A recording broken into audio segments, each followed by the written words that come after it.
Olha só, o licenciamento ambiental da obra do metrô de BH deve demorar mais 3 meses.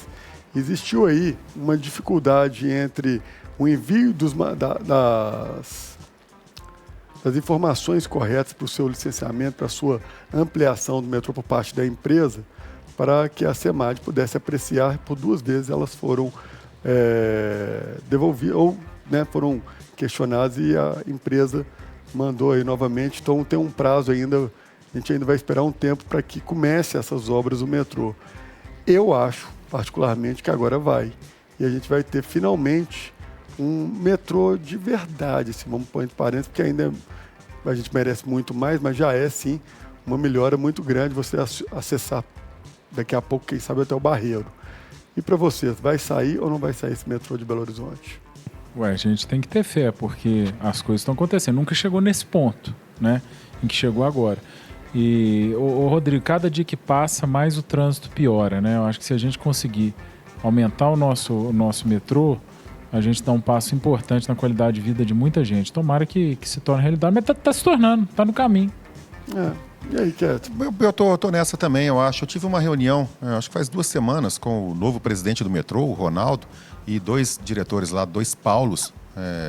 Interessante, um atleticano, um flamenguista e um torcedor do Fluminense. Eles vieram do Rio de Janeiro, e com exceção de um dos Paulos que é daqui. A gente já vai conversar com o atleticano, a gente sabe disso. Manda o Kertzmann pro FDP, só. E eles me mostraram os planos de expansão, me mostraram que já está em andamento.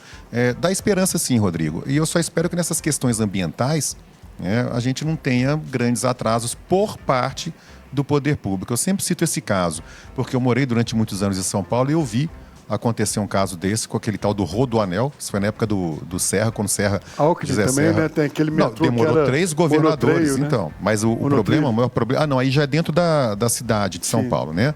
Mas o Rodoanel, na gestão do José Serra, havia um trecho que ficava distante 10, 12 quilômetros da rodovia, e havia, entre aspas, uma tribo indígena, porque não era uma tribo, eram descendentes de índios, mas que moravam em casas, tinham televisão, tinham aparelho de celular. Ok que são descendentes, mas já não guardavam mais as tradições indígenas. E por causa desse pequeno povoado, era coisa de 20 pessoas, o traçado do Rodoanel ficou emperrado, não saía por muito tempo por essas questões. Espero que isso não aconteça, porque o prejuízo que causa é monumental. E a gente precisa muito dessa expansão do metrô. Isso vai aliviar bastante o pessoal que mora no Barreiro, o pessoal que está fora do hipercentro de Belo Horizonte. Tomara que vá em frente, sim.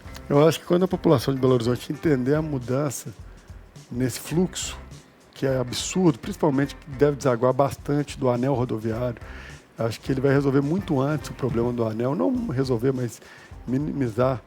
E acho que a população, acho que o Belo Horizontino, ele tem uma carência de saber o que de fato é bom, que na hora que ele experimentar a primeira vez, ele não vai aceitar nada mais ou menos, porque o trânsito é uma questão aqui em Belo Horizonte crônica, né? Pois é, Rodrigo, diferente de Rodoanel, né? A gente já está enfrentando isso, né? O plano do Rodoanel, do governo estadual, por questões eleitorais, porque envolve outros municípios, isso está parado em briga por causa de traçado. Não pode, a gente não pode ter essa mesquinhez política, porque coloca prejuízo para milhões de pessoas que vivem na região metropolitana de Belo Horizonte e prejuízo, de certa forma, para todos os caminhoneiros e empresários, obviamente, porque o custo sobe, que tem que passar por Belo Horizonte para poder acessar as estradas. Quem vem de Brasília e vai para o Rio, ou vem de Brasília e vai para a Bahia, tem que necessariamente acabar caindo dentro desse anel rodoviário aqui. Isso tem que acabar. Aí entra o excesso de burocracia, que o Claré, você não acha que a gente tem que saber dosar melhor essa questão para que o remédio não se torne um veneno? Existe aí uma série de formas de você protelar uma aprovação de um projeto e dar início a ele, e acaba ficando uma pauta, como bem o Kertzmann disse, politizada. Então, o anel rodoviário, ele caiu por essa seara. O próprio metrô de Belo Horizonte correu o risco enorme de não sair por uma questão política também. Outras questões políticas a gente vê aí acontecendo à torta e à direita. E a própria justiça, que naturalmente precisa acatar todos os pedidos e avaliar de alguma forma aquele pedido, aquele requerimento, ou aquele ponto de vista que tem que ser avaliado. Mas isso vai se eternizando eternamente por pedidos e outros pedidos, e vai indo por instâncias para outras instâncias, e nada se aprova. Será que a gente não tem a própria reforma que a gente fala do judiciário, não entraria talvez uma um caminho para que se facilitasse essas questões, onde a solução ela viesse de uma forma mais rápida, para que o poder público não ficasse tão de mãos atadas com relação a isso? Esse é o grande problema, né? Acho que às vezes você busca o sistema, né, formado, a Constituição de 88, ela buscou uma democracia tão plena e tão perfeita que ela errou, porque ela autorizou um excesso de liminares que acabam travando o poder público de avançar e de se desenvolver. A gente tem que ter democracia, melhor sistema que existe, sem sombra de dúvida, mas a gente tem que impedir que as politicagens se travistam, né? Ou se travestam, não sei, agora me fale qual. Eu não vou te ajudar, não. Enfim, não a gente tem que impedir que essa politicagem coloque uma roupa de democracia para atrapalhar o desenvolvimento. E assim foi na história toda do Brasil, gente. Sempre que existiu esse excesso, assim, liminar para isso, liminar para aquilo, a coisa não andou. A gente tem que ser mais objetivo, mais pragmático, dando as armas para a fiscalização correta, claro. Mas agora qual que vai ser a mudança? Só se for uma mudança constitucional. Não acho que um sistema, uma reforma judiciária simplesmente vai mudar isso não. Porque sempre vai ter a Constituição e sempre vai ter o STF. E aí é um recorrendo ao outro eternamente, que a população, a gente vê que o reflexo está aí exatamente numa morosidade. Obras que poderiam ter saído do papel há muito tempo, que poderiam já estar na rua, né, evoluídas, trazendo mais segurança, mais esperança, mais conexão, melhorando a parte econômica do nosso Estado. E me parece que, literalmente, o que manda não é a questão legal, a questão dos ritos adequados, que todos os processos acabam passando por ele. E a política vai travando e vai travando, travando. O anel rodoviário foi um exemplo. O anel não, né? O rodoanel. O anel rodoviário, de certa forma, também, né? É uma excrescência que já deveria ter terminado há muitos anos. Eu passo no anel, passei uma vez com o motorista, ele comentou comigo e falou: Rodrigo, eu passo esse anel todos os dias.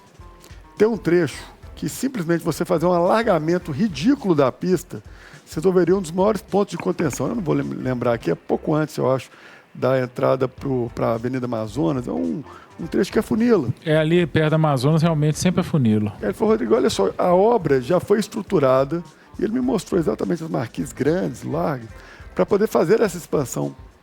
Mas nem isso a gente conseguiu fazer. Então, o anel, ele vira, em vários pontos dele, ele vai se afunilando. E aí você tem casas laterais, pessoas, moradores.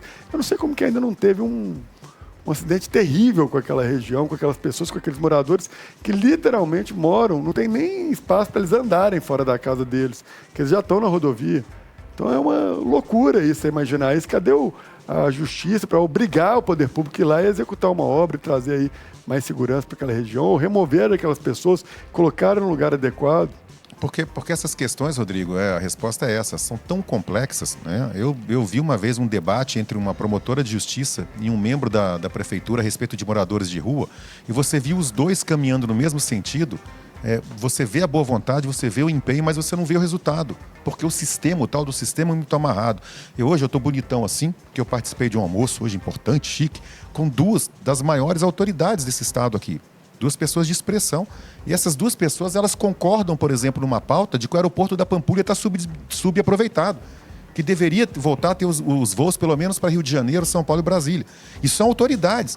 Aí eu falo assim, mas por que essas autoridades, com todo o poder, não tentam, né, ou não conseguem que os voos retornem? Porque o tal do sistema é um emaranhado tão grande, depende de tanta gente opinando, que fica tudo muito engessado. Ô, Ketz, você pegou um caso a gente tá quase indo pro especial. caminho da ditadura daqui a pouco. Não, mas ele né? pegou um caso especial, que vale a pena citar.